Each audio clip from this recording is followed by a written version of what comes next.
my name is Juuso. I am the Executive Director of the Association of Finnish Culture and Identity, and I have here with me today a special guest, the renowned writer, comedian and author Andrew Doyle, to discuss his recent book, The New Puritans: How the Religion of Social Justice Captured the Western World. The book is available both in hardcover and now also in paperback. Andrew, welcome. Thank you for having me. Let's dive right into the questions. Absolutely. First, I'd like to ask you something about the concepts, the most important concepts used in your book and this whole discussion in general. In a recent interview with comedian Nick Dixon, you were called the King of the Culture War. Okay. And you also used to do this wonderful podcast called Culture Wars with Andrew Doyle. Yes. How would you define the term culture war to someone who is not familiar with it? What are we talking about when we're talking about the culture war? And should we use the singular form culture war or the plural form culture wars? Okay, well, the phrase culture war can be used in all sorts of different ways depending on the time and context and country and what historical period you're in. And normally it's opposing values within a cultural system which have clearly defined oppositional goals. When we talk about the culture wars today, we're talking very specifically about something which relates to what we are now seeing, what is now colloquially called the woke movement. Yeah. We're talking about a cultural revolution. So at the moment, there are very powerful activists embedded in all sorts of positions of power, institutionally and in terms of the corporate sector as well, who believe that culture, Western society as we know it, ought to be dismantled and effectively rebuilt from scratch. We call this the culture war. This is just a shorthand for what we mean by when we're talking about these particular people. They're informed by a largely postmodernist understanding of the world, one that maintains that our understanding of reality is entirely constructed through language, which is why they believe in censorship and why they believe in restricting speech of people they don't approve of. So that's what we mean broadly when we say, and it's become a kind of shorthand because everyone knows now when you talk about culture war issues, or when media commentators accuse a government of focusing too much or fighting an imaginary culture war or that kind of thing. We all know which issues they're talking about. They're talking about issues relating to group identity, race, gender, sexuality, trans issues, those kinds of things. These have all become now bracketed under what we call the culture war. But as to your second question, whether it should be pluralized, it seems to me to be interchangeable. Depending on who you talk to, it's the culture wars or it's the culture war.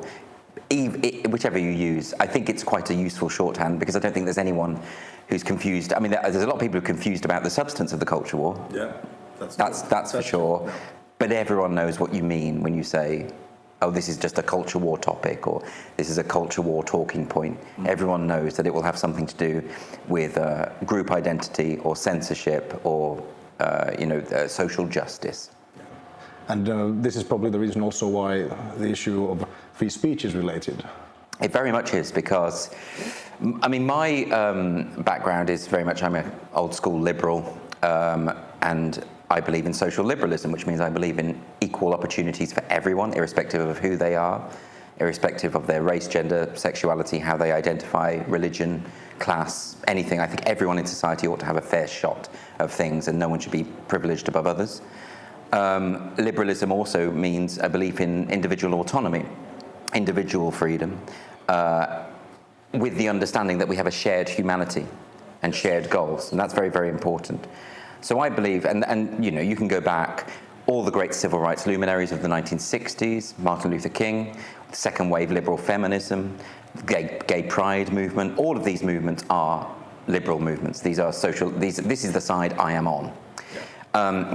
The new, what we call culture warriors, the identity-obsessed, censorious activists, position themselves as being allied with the civil rights luminaries of the 1960s. They see themselves as a continuation of them. In fact, they are a reaction against them. But because they have donned the robes, this sort of disguise of progressivism, people have sort of fallen into their bear trap. So this is what I mean by social liberalism. Free speech, of course, is fundamental to a liberal worldview, because with individual autonomy, equal rights, freedom of the press, freedom of speech has to be there. Freedom of speech is the thing that all tyrants, when they come to power, curtail instantly.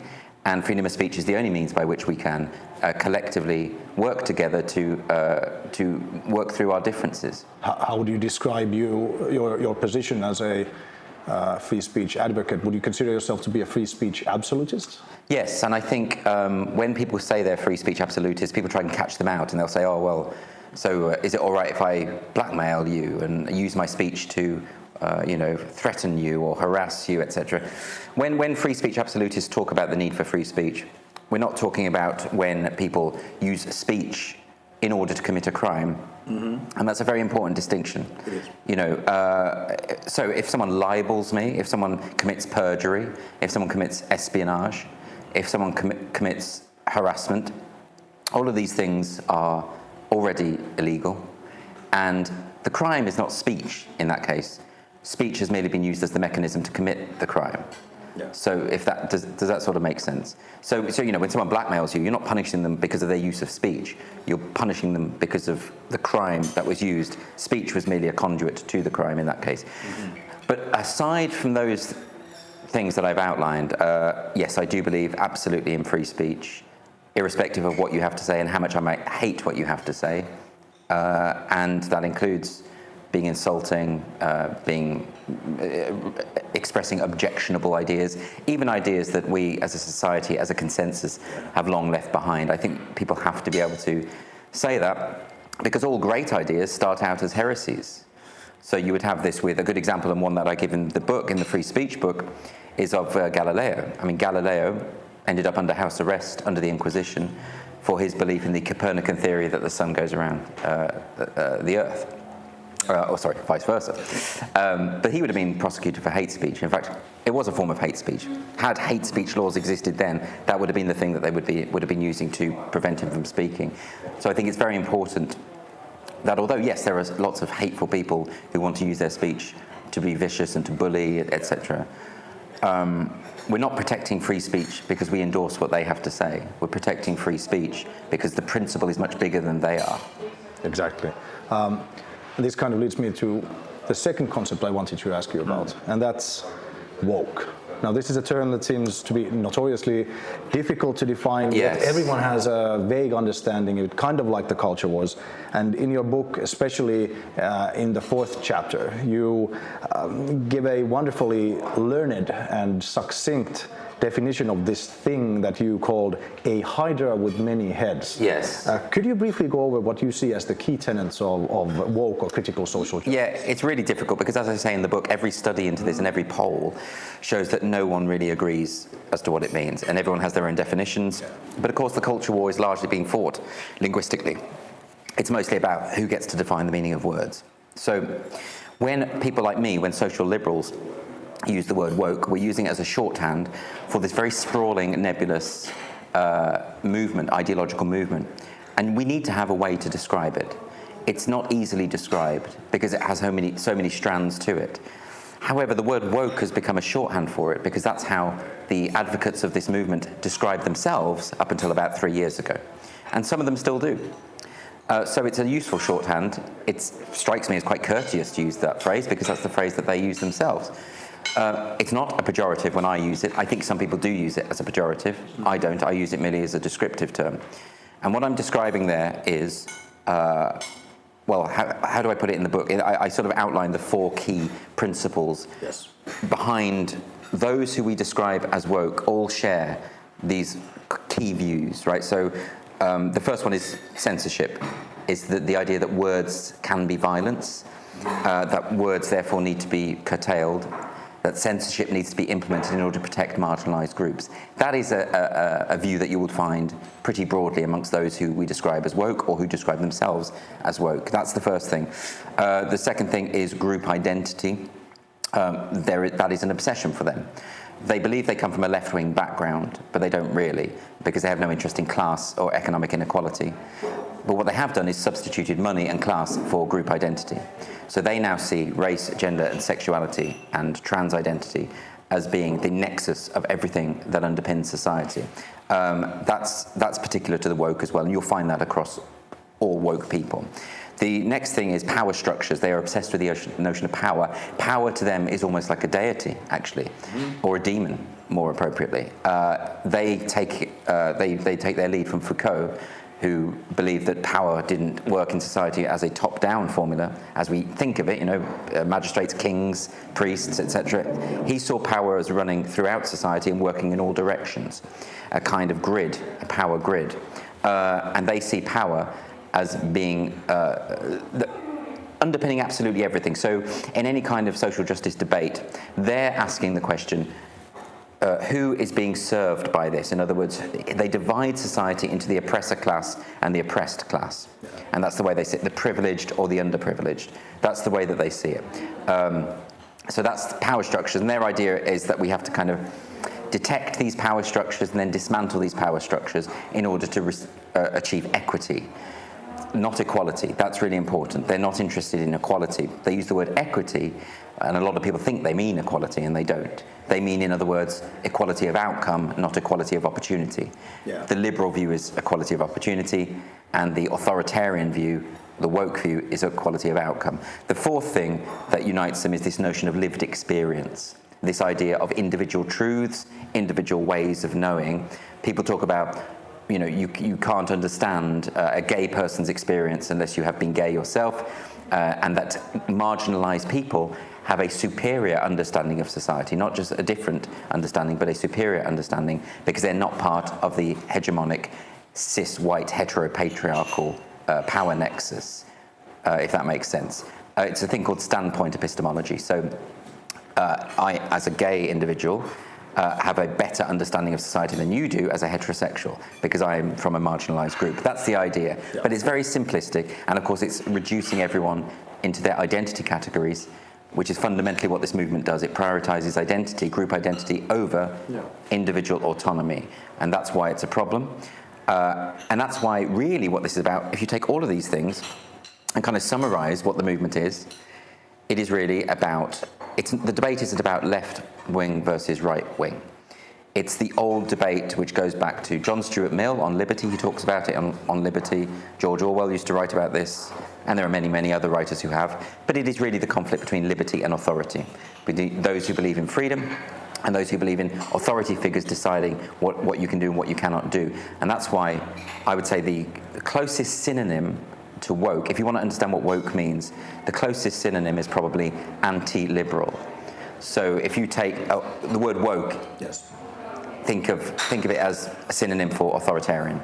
Before focusing on your book a bit more, reading it, I was curious, how did you become wrapped up in this discussion to begin with? What was the point that made you write about it? What happened? Because my background is stand-up comedy and playwriting, drama, musicals. So I've come from a creative background. That's what I do. Anyone who comes from an artistic background is surely must be interested in freedom of speech as the kind of cornerstone, particularly for those who have an artistic bent, because they are typically free thinkers, or should be free thinkers. So yes, for me it was always a key idea.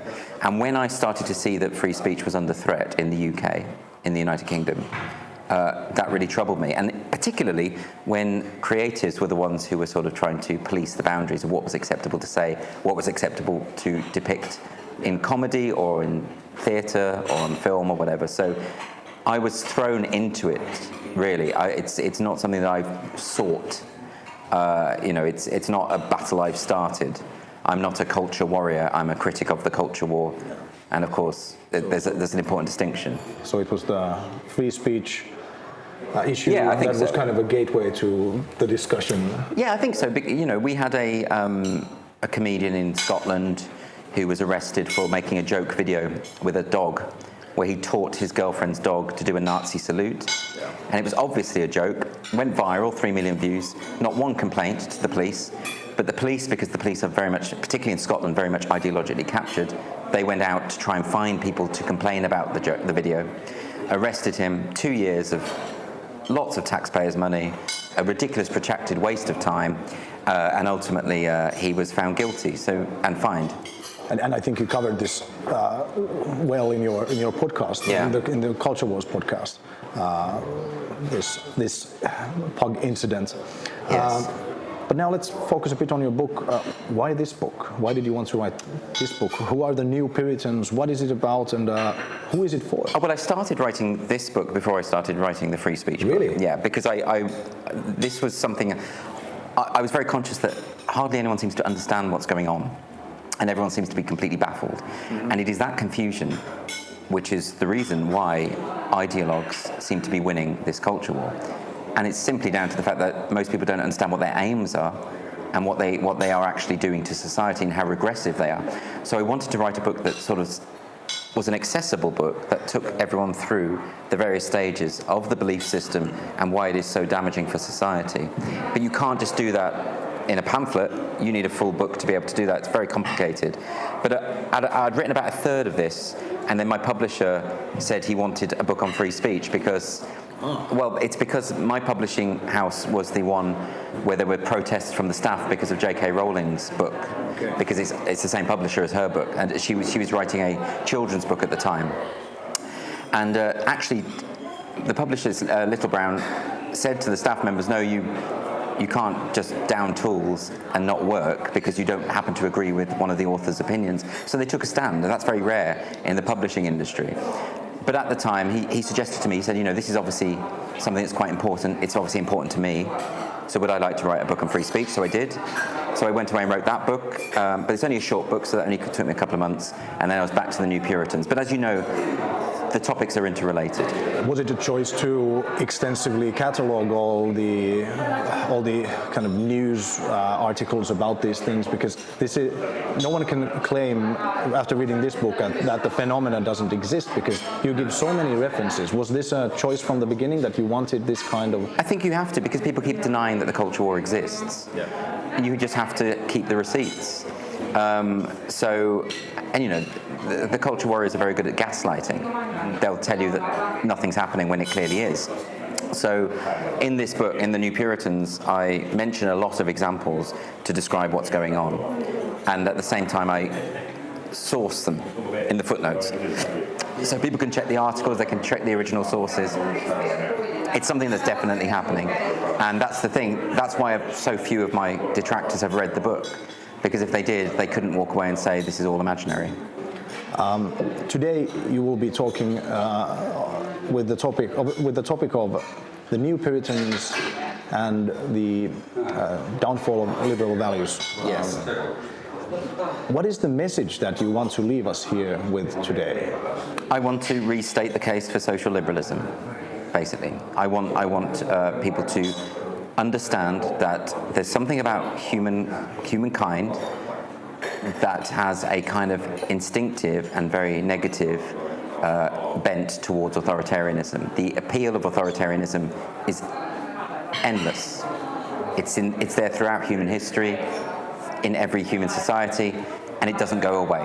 So you constantly have to restate the case for liberal values such as free speech. It's not like you win free speech and then it's there forever. You have to keep fighting for it. And one of the mistakes we've made is we've got complacent. And we've allowed a new authoritarian movement to seize control. And I do mean seize control because they're in charge of most political parties, most public institutions, civil service. In the UK, they're in charge of, or certainly are very powerful within the NHS, the health service, within the army, within the police, absolutely everywhere. Certainly the corporate world. It's very much a corporate movement. So with that, when the most powerful people in society are effectively embracing authoritarianism, you have to take a stand, because if you don't, we know from history where that leads, and it's never good. There's a moment in Alexander Solzhenitsyn's book, The Gulag Archipelago, which is of course about the Soviet gulags, where he was imprisoned. And he talks about this moment of when people were being arrested and dragged through the streets. Why didn't anyone cry out? Why didn't people say anything? And he's got a point that, yes, people were afraid to say something because they would get dragged away too. But if everyone did, if everyone stood up, or even if a number of people did, he says perhaps it wouldn't have happened. So I think that's the lesson I want to for people to take away today. Well, that's what I'm trying to explain, that no one's getting burnt at the stake at the moment, no one's getting locked up in gulags, etc. But they're having their lives destroyed, their careers destroyed for having opinions that are unacceptable. They're being arrested for having unfashionable views. This is the creeping authoritarianism that we see of our time, and it needs to be stymied. And it can only be stymied if people are, firstly, that they're aware of it, and secondly, that they're willing to speak up about it. And that's what I'd like to say today. Wonderful. I'm really looking forward to your speech later today, and your message of courage and just standing up for the liberal values is one that I hope will resonate with the audience as well. Yeah. Finally, I just wanted to ask you, what are you working on now? I understand that you were writing a series with John Cleese. Oh yeah, no, I'm because I have a show on GB News called Free Speech Nation, which is a weekly show where we discuss these issues relating to culture and politics. But I'm producing a show with John Cleese for GB News, which is a 6-part series called The Dinosaur Hour. And that's a discussion show hosted by John. And of course, he's a comedy legend. He's absolutely fantastic. And we've finished shooting that, so now it's just the edit, which is going to happen over the next month, which I'm in charge of. We'll put that together, but it's been great. Wonderful. And when can we expect to see it? I have no idea. No idea. I think it's later in the year, but I couldn't pinpoint a date. Wonderful. Andrew, thank you very much. You can catch Andrew's show, Free Speech Nation, on GB News. And don't forget to buy Andrew's new book, The New Puritans, and also Free Speech. Andrew, thank you. Thanks a lot.